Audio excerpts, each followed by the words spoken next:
नमस्कार, मैं हूं मृत्युंजय कुमार झा और कमोडिटी सुपरफास्ट में आपका स्वागत है। और सबसे पहले हम आपको बताएंगे इस वक्त की 5 बड़ी खबरें कमोडिटी मार्केट की, और फिर 5 ट्रेडिंग कॉल्स होंगी और उसके बाद आपके सवाल होंगे, एक्सपर्ट के जवाब होंगे। लेकिन पहली खबर यही है कि गोल्ड का भाव 52,000 रुपए के ऊपर चला गया है, यानी जी बिजनेस के टारगेट पे मुहर लग गया है। शुक्रवार को हमारे एक्सपर्ट ने बहुत ही मजबूती के साथ ये बात कही थी कि इस हफ्ते गोल्ड का भाव 52,000 रुपए के लेवल को टच कर लेगा। तो इस हफ्ते के शुरुआती 2 कारोबारी सत्र में ही गोल्ड ने 52,000 के स्तर को छू लिया है और इस वक्त गोल्ड में करीब 350 रुपए की मजबूती दिख रही है। आपको बता दें कि चांदी का भाव भी ऊपर आया है और 69,500 रुपए के करीब है। चांदी के दाम भी बढ़े हैं और अब बाजार की पूरी नजरें यूएस फेड की बैठक पर टिकी हुई है। आज से अमेरिकी फेडरल रिजर्व की बैठक शुरू हो रही है 2 दिन की, और इस बैठक में ब्याज दरों को लेकर क्या कुछ कहा जाता है उस पर मार्केट की नजरें टिकी हुई हैं। और जो भी फैसला फेड की तरफ से आएगा उसके बाद बाजार की तस्वीर कुछ और साफ हो पाएगी। इसके अलावा अगर हम बात करें क्रूड की, तो क्रूड में भी निचले स्तर से अच्छी रिकवरी आई है, शानदार रिकवरी आई है और ब्रेंट का भाव $40 के करीब आ गया है। एक बार फिर से 1% तक की तेजी है और एमसीएक्स पर भी भाव 2800 रुपए के करीब है, करीब 1.5% की मजबूती। तो लोअर लेवल पे एक बाइंग का माहौल क्रूड की कीमतों में बनता हुआ दिख रहा है। इसके अलावा मेटल मार्केट को देखें तो बेस मेटल की कीमतों में लगातार दूसरे दिन तेजी है और जिंक 195 रुपए के करीब है, 1.5% ऊपर है। लेड, एल्युमिनियम, निकल, ये सारे के सारे काउंटर मेटल के हरे निशान में हैं और मजबूती के साथ ट्रेड हो रहा है।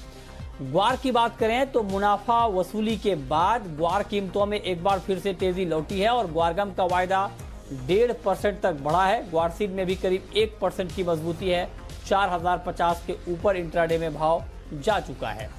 और कहा यह जा रहा है कि स्टॉकिस्ट को उम्मीद है कि इंडस्ट्रियल डिमांड आगे और बढ़ेगी, उसका इम्पैक्ट प्राइस के ऊपर दिख रहा है। इसके अलावा प्याज एक्सपोर्ट पर सरकार ने कल ही ऐलान किया कि तत्काल प्रभाव से रोक लगा दी गई और ताकि जो प्याज की कीमतें हैं वो काबू में रहे, कंज्यूमर को नुकसान ना हो।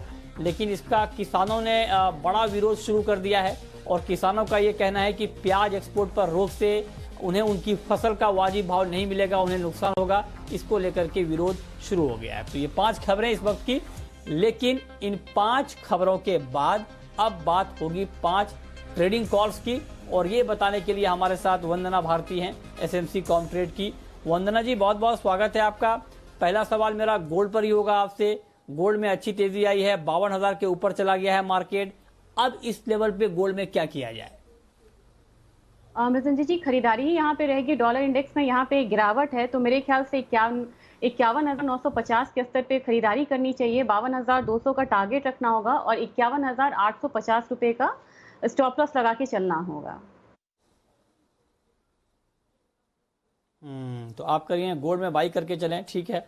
चलिए, गोल्ड में तो बाइंग हो जाएगी, लेकिन निकल में क्या किया जाए? क्या निकल में भी आपको लगता है कि जो इंट्राडे के ट्रेडर हैं, जो एक दिन के लिए ट्रेड करना चाहते हैं, उनको खरीदना चाहिए निकल?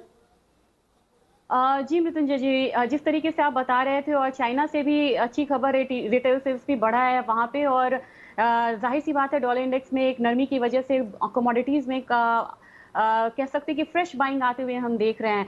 मेरे ख्याल से यहाँ पे बाय करके चलना चाहिए। अक्टूबर कॉन्ट्रैक्ट का मैं बता रही हूँ स्ट्रैटेजी की 1130 के लेवल पे एक बार बाय करना चाहिए। 1142 का टारगेट रखना चाहिए, 1125 का स्टॉप लॉस लगा के चलना चाहिए इस कमोडिटी में भी। अच्छा, तो निकल में आपको लगता है कि बाइंग करने का मौका है, तो फिर क्या एल्युमिनियम में भी बाइंग की जाए या वहां पर कुछ अलग राय है आपकी? जी नहीं मृत्युंजय जी, मुझे पूरे पैक में लग रहा है कि एक बाइंग रिटर्न आ सकती है पिछले हफ्ते की गिरावट के बाद। दूसरी चीज, जैसा आप बता रहे थे कि क्रूड में यहाँ पे एक रिबाउंड देखने को मिला है और काफी पॉजिटिव कोरिलेशन है एल्यूमिनियम और क्रूड का। तो मुझे लग रहा है कि दोनों तरफ से एक अपसाइड जो है वो यहाँ पे देखने को मिलेगा। और कंसोलिडेशन के बाद मुझे लग रहा है कि एक बार 147 का जो लेवल है इसको बीच करती है कमोडिटी, तो वहाँ पे बाय करना चाहिए। 148.5 से 149 का टारगेट रखना चाहिए।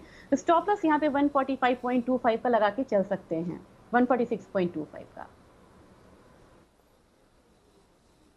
ओके, तो ये राय है आपकी एल्युमिनियम के ऊपर। ओके, अब बात करेंगे एग्री मार्केट की। एग्री में आपको वंदना जी कॉटन का प्राइस अभी क्या लग रहा है? क्या कॉटन में आपको लगता है कि अभी बाई करके चलना ठीक रहेगा?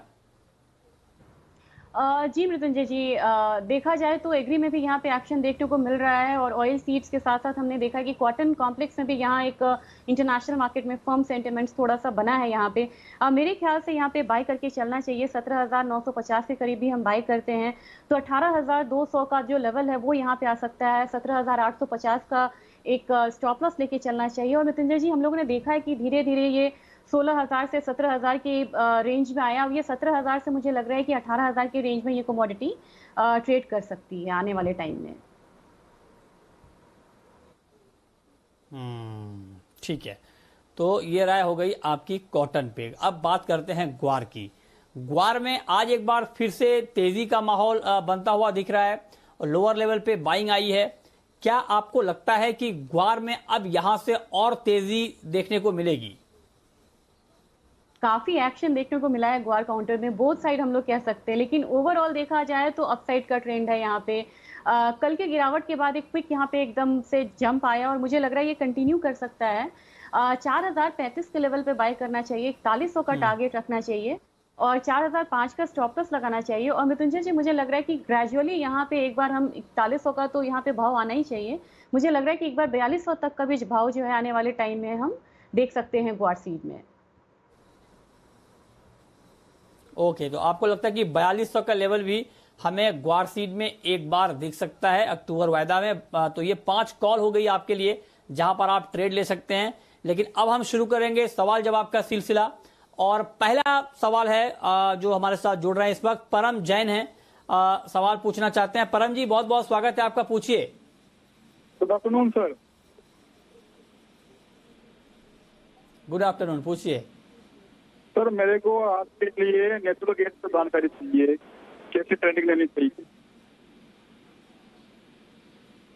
अच्छा, नेचुरल गैस पर आपको जानकारी चाहिए कि क्या किया जाए इसमें। वंदना जी बताएं, नेचुरल गैस में किस तरह का ट्रेड लेना ठीक रहेगा? मृत्युंजय जी, पहली बात तो सितंबर और अक्टूबर में काफी जबरदस्त कंटैंगो में ये कमोडिटी है, 30 रुपए का फर्क है। तो जो भी ट्रेड लेना है वो हमें अक्टूबर वाले में लेना है। और यहाँ पे भी एक गिरावट जो है वो मुझे लग रहा है थोड़ा सा भी कंटिन्यू रह सकता है। 195 196 का स्तर अक्टूबर कॉन्ट्रैक्ट में आता है तो एक रेंज ट्रेडिंग यहाँ पे देखने को मिल सकती है और वहां पे सर आप बाई कर सकते हैं। टारगेट जो अपसाइड का रहेगा वो करीब 205 206 रुपए का रहेगा। तो गिरावट पे ले, बाइंग साइड में रहें और अब जब आपको ट्रेड फ्रेश डालना है तो आप अक्टूबर कॉन्ट्रैक्ट में लें। अच्छा, तो ये राय है आपकी। चलिए आगे बढ़ते हैं। अगला सवाल है आरिफ का, छत्तीसगढ़ से हमारे साथ जुड़ रहे हैं। पूछिए आरिफ। हाँ मिस्टर जी, नमस्कार। हेलो, नमस्कार, पूछिए। हल्दी के बारे में जी जी, सुन रहा हूँ, पूछें। मेरे पास फिजिकल में हल्दी है, हल्दी के बारे में टर्मरिक के बारे में। जी। अच्छा अच्छा, ठीक है। आपके पास फिजिकल स्टॉक है टर्मरिक का, आप जानना चाहते हैं कि आगे प्राइस क्या होने वाला है। बताइए वंदना जी, टर्मरिक में आपको क्या लगता है आगे? जी मृत्युंजय जी, फ्रेश अराइवल में यहाँ पे थोड़ा सा टाइम है और ये कमोडिटी ऐसी है जो इस बार एक्सपोर्ट डिमांड में भी काफी रही है, चाहे यूएस हो या यूरोप। सर मुझे लग रहा है कि एक बार 6200 तक का जो लेवल है वो आपको टर्मरिक में मिलेगा। तो आपका फिजिकल में है, इसलिए मैं आपको होल्ड करने की यहाँ सलाह दूंगी। 61-6200 के लेवल पे आप वहां पे अपने स्टॉक को बेच सकते हैं। ठीक है। अगला सवाल है राहुल का, नागौर से हैं हमारे साथ। पूछिए राहुल जी। सर जी, हमारे को पूछना ये कपास खली में इसकी तेजी तो खत्म हो गई, लेकिन अब दिसंबर कॉन्ट्रैक्ट में क्या तेजी रहेगी, मध्य रहेगी, कहाँ से बाई करना चाहिए इसको? कॉटन केक दिसंबर कॉन्ट्रैक्ट में आप जानना चाहते हैं कि आगे क्या रहेगा। और अभी जो दिसंबर का वायदा है कॉटन केक का 1900 रुपए के ऊपर है, करीब करीब 1% की मजबूती आज दिख रही है। बताइए वंदना जी, क्या रहेगा इसमें आगे कॉटन केक में? जी, आज के दिन में हम लोगों ने देखा कि सितंबर और दिसंबर का स्प्रेड भी काफी कम हुआ है और मुझे लग रहा है कि मील के डिमांड जो है इस बार बहुत कम रहा है। लेकिन जो अपना आखिरी जो क्वार्टर होगा उसमें मुझे लग रहा है कि विंटर्स में इसकी डिमांड जो है वो यहाँ पे बढ़ सकती है और ऊपर की तरफ प्राइसेस एक बार 2050 तक आ सकते हैं। तो उस लेवल का फिर आपको वेट करना होगा। अच्छा, ठीक है, तो ये राय आपकी कॉटन केक पर है। अगला सवाल है योगेश का, हमारे साथ जुड़ रहे हैं। पूछिए योगेश जी। सर नमस्ते।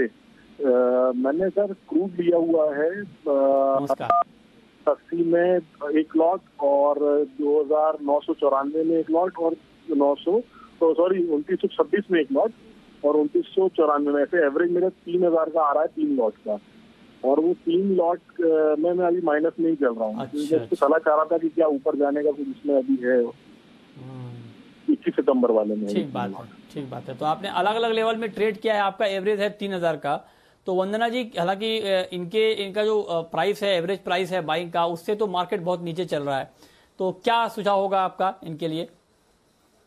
जी थोड़ा स्प्रेड भी कम हो रहा है मृत्युंजय जी। यहाँ पे अगर देखें सितंबर और नेक्स्ट कॉन्ट्रैक्ट में मुझे लग रहा है कि यहाँ पे प्राइसेस बहुत ऊपर तो अभी फिलहाल नहीं आ सकते हैं 200 पॉइंट, लेकिन मुझे लग रहा है एक बार कि 2850 75 तक प्राइसेस ऊपर की तरफ आ सकते हैं। तो वो एक लेवल रहेगा जहाँ पे की पोजीशन से एग्जिट हुआ जा सकता है। ठीक है, अगला सवाल है इंद्रजीत का। पूछिए इंद्रजीत जी। हाँ सर, मैं वंदना जी से पूछना चाहता हूँ कि मैंने सिल्वर तो खरीदा है 58,859 में, और मेरे को वो बेच के गोल्ड लेना है, तो इसके लिए समय सही रहेगा कि थोड़ा वेटिंग करूं?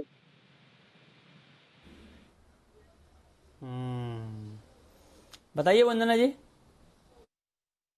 ये कन्वर्जन इन्हें करना है सिल्वर से गोल्ड में, और मेरे ख्याल से जिस तरीके से सिल्वर में अपसाइड एक आया है, काफी बढ़िया जंप आया, लेकिन मुझे लग रहा है कि एक बार 70,500 तक प्राइसेस आ सकते हैं। वो प्राइस सर आपके लिए अच्छा रहेगा जहां पे कि आप सिल्वर को बेचिए और गोल्ड को यहाँ पे थोड़ा सा सेल करिए। लेकिन अगर आपके पास फ्यूचर में है तब तो आपको ये प्राइस अच्छा मिलेगा। अगर आपका स्पॉट में है तो थोड़ा सा डिस्काउंट में ये कमोडिटी आपको स्पॉट प्राइस पे सेल होगी, तो इस बात का आपको ध्यान में रखना होगा। और जहां तक गोल्ड की बात है, मुझे लग रहा है कि 51,500 से 51,800 तक का जो लेवल है वो एक बेस्ट बाइंग लेवल रहेगा आपके लिए। ठीक है, तो ये राय आपके लिए है। बहुत शुक्रिया वंदना जी आपका हमारे साथ जुड़ने के लिए, बताने के लिए कहां पर कमाई के मौके बनेंगे, ढेर सारे सवालों के जवाब देने के लिए।